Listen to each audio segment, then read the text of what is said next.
Well, despite all the doom and gloom and warnings of a downturn, some of the world's best-known brands have never had it so good. Luxury goods group LVMH is celebrating a record year. Full-year revenue and profit both rose 23% year-on-year, while sales in the fourth quarter were up 9%, thanks to growth in Europe and the United States.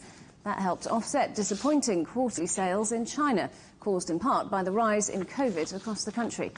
COVID in China also drove down fourth-quarter sales at another luxury retailer, Salvatore Ferragamo, which blamed coronavirus for the drop. But it was a stronger full-year result, with the Italian fashion brand's revenues up 5.7% year-on-year. With the lifting of COVID travel restrictions, Chinese nationals can now head overseas for their designer shopping. But the nation's retail habits may have changed during the pandemic, with shoppers travelling more within the country. Retail consultants say that years of lockdown mean that many Chinese people have become used to buying their foreign designer goods on home soil, making the tax-free island of Hainan a popular destination. Something about the Chinese consumer market that is very important. But in China, shoppers used to getting those luxury items are getting them in Hainan. Well, let's talk now to Kate Hardcastle, who is a consumer and retail expert. Good to have you with us on the programme, Kate. So clearly we're in the middle of a cost of living crisis, but LVMH and other luxury brands more broadly are still doing really well, aren't they? Why is that?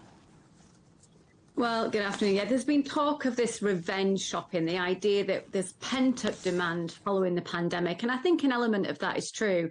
But life has changed in so many ways other than just consumers wanting to get out and spend. It's very much about the way social media has infiltrated how we live and expectations. It's very much in terms of how these brands, these houses that sit under the group have certainly invested in future roles and being part of the conversation and communication.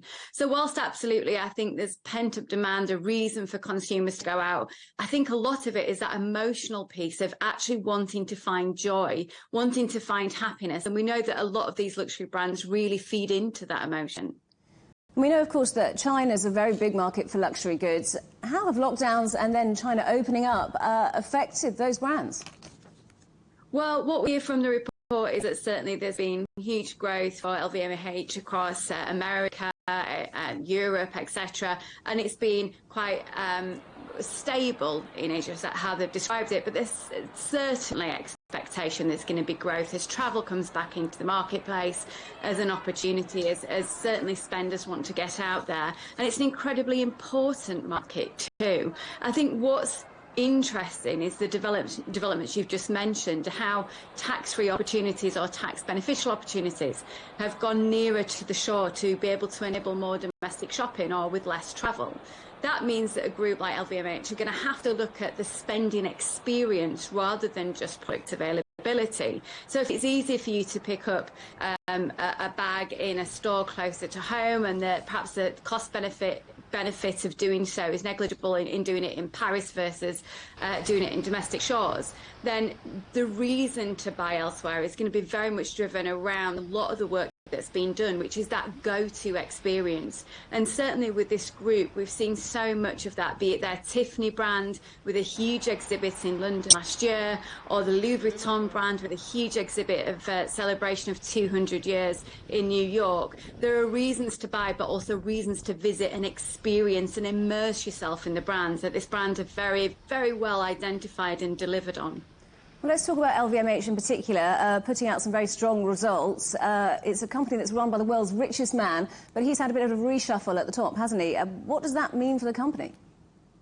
Look, it's not surprising. We're in the biggest shopping evolution of our lifetime, and you've got to ensure that the top team understand just how immersive this experience needs to be now. This has got to be, of course, about making sure the products are desirable across a plethora of brands, from Sephora to cognac and champagne brands.